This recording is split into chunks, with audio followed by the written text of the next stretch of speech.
हिंदू धर्म में 16 संस्कारों का बहुत महत्व होता है। संस्कार का सामान्य अर्थ है शुद्ध करके उपयुक्त बनाना। संस्कार संस्कृत भाषा का शब्द है। मन, वचन, कर्म और शरीर को पवित्र करना ही संस्कार है। संस्कार से ही हमारा सामाजिक और आध्यात्मिक जीवन पुष्ट होता है। 16 संस्कार को संस्कृतियाँ भी कहा जाता है। वैसे सनातन धर्म में 40 संस्कारों का उल्लेख है, जिनमें से 16 प्रमुख संस्कारों को षोडश संस्कार कहा जाता है। यह सभी 16 संस्कार प्राचीन काल से चले आ रहे हैं और इन्हें मनुष्य का प्रमुख कर्म माना जाता है। 16 संस्कारों में जन्म से लेकर मृत्यु तक के सभी कर्मों का उल्लेख किया गया है। आइए जानते हैं हिंदू धर्म के 16 संस्कार। नंबर 1, गर्भाधान संस्कार। हिंदू संस्कार में गर्भाधान प्रथम संस्कार है। यहीं से शिशु का निर्माण होता है। गृहस्थ आश्रम में प्रवेश करने के बाद ही एक उत्तम संतान प्राप्त करने के लिए गर्भाधान संस्कार करना आवश्यक है। माता पिता के रज एवं वीर्य के संयोग से ही संतान उत्पन्न होती है। दाम्पत्य जीवन का सर्वोच्च उद्देश्य श्रेष्ठ गुरुओं वाली स्वच्छ, उच्च, तेजस्वी, चरित्रवान और यशस्वी संतान प्राप्त करना ही है।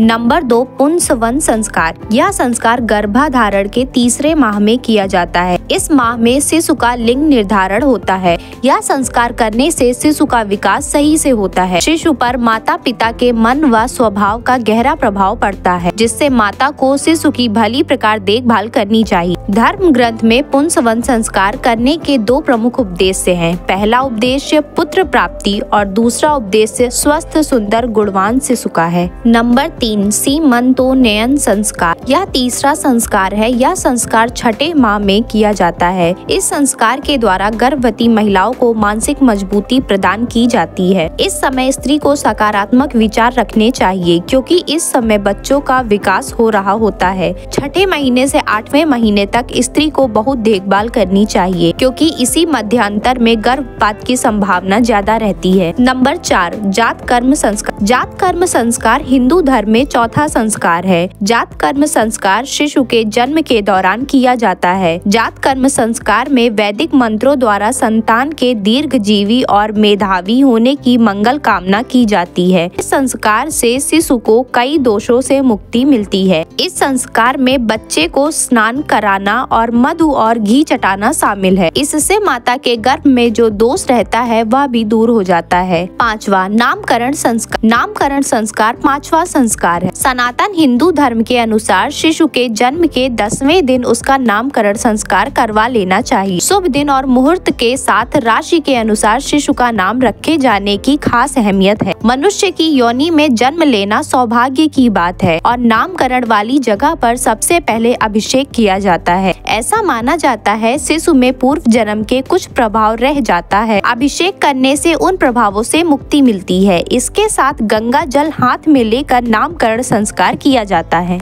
6वां, निष्क्रमण संस्कार। निष्क्रमण का अर्थ है बाहर निकालना। इस संस्कार के तहत शिशु को गर्भ से बाहर ले जाने सूर्य देवता के दर्शन करवाए जाते हैं। शिशु के जन्म के तुरंत बाद उसे सूर्य की रोशनी के करीब नहीं लाया जाता। इससे नकारात्मक प्रभाव पड़ सकता है। जब शिशु 4 से 6 महीने का हो जाता है तब निष्क्रमण संस्कार कराया जाता है। सूर्य तथा चंद्र देव का पूजन करके बच्चों को सूर्य, चंद्र आदि दर्शन करवाना इस संस्कार की मुख्य क्रिया है। 7वां, अन्नप्राशन संस्कार। यह 7वां संस्कार है। शास्त्रों में अन्न को जीवन का प्राण बताया गया है। अन्नप्राशन संस्कार में पहली बार बच्चों को अन्न खिलाया जाता है। इससे पहले बच्चों का आहार सिर्फ माँ का दूध होता है। जब बच्चा 7 या 8 महीने का हो जाता है तब उसकी पाचन शक्ति प्रबल हो जाती है और उसके आहार में बहुत सारी चीजें दी जाती हैं। इसकी शुरुआत अन्नप्राशन संस्कार से ही होती है। 8वां, चूड़ाकरण संस्कार। यह 8वां संस्कार है, जिसे मुंडन भी कहते हैं। यह संस्कार पहले या तीसरे वर्ष में करा लेना चाहिए। इस संस्कार में शिशु के बाल पहली बार उस्तरे से उतारे जाते हैं। 9वां, कर्ण वेद संस्कार। कर्ण कान को कहते हैं और वेद का मतलब होता है छेदना। इसका पूरा अर्थ है कान को छेदना। इस संस्कार के लिए मृगशिरा, रेवती, चित्रा, अनुराधा, हस्त, अश्विनी,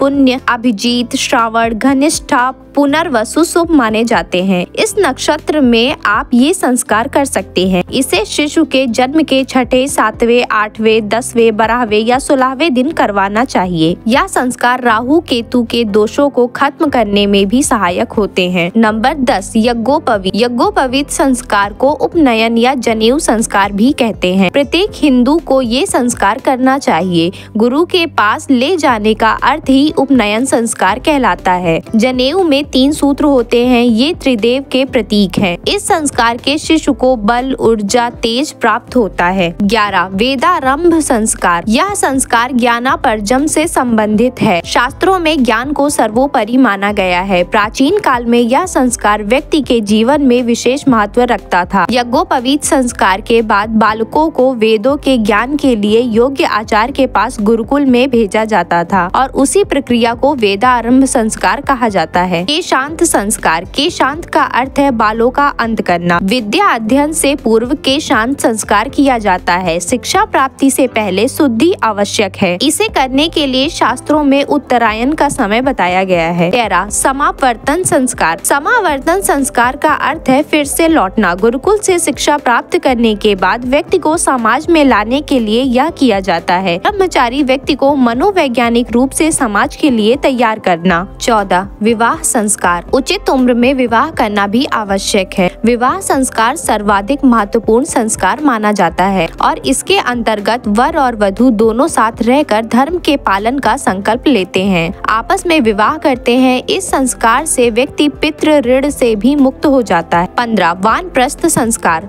पुत्र के पुत्र अर्थात पौत्र का मुख देख लेने के बाद मनुष्य पितृ ऋण से मुक्त हो जाता है। घर का दायित्व ज्येष्ठ पुत्र को सौंपकर अपने जीवन को आध्यात्मिक जीवन में परिवर्तित कर लेना ही वानप्रस्थ संस्कार कहलाता है। 16 अंत्येष्टि संस्कार। हिंदुओं में किसी की मृत्यु हो जाने पर उसके मृत्यु शरीर को पूरे क्रिया कर्म के साथ चिता में जलाने की प्रक्रिया को अंतिम संस्कार कहा जाता है। हिंदू मान्यता के अनुसार यह 16 संस्कारों में से एक संस्कार है। हर हर महादेव।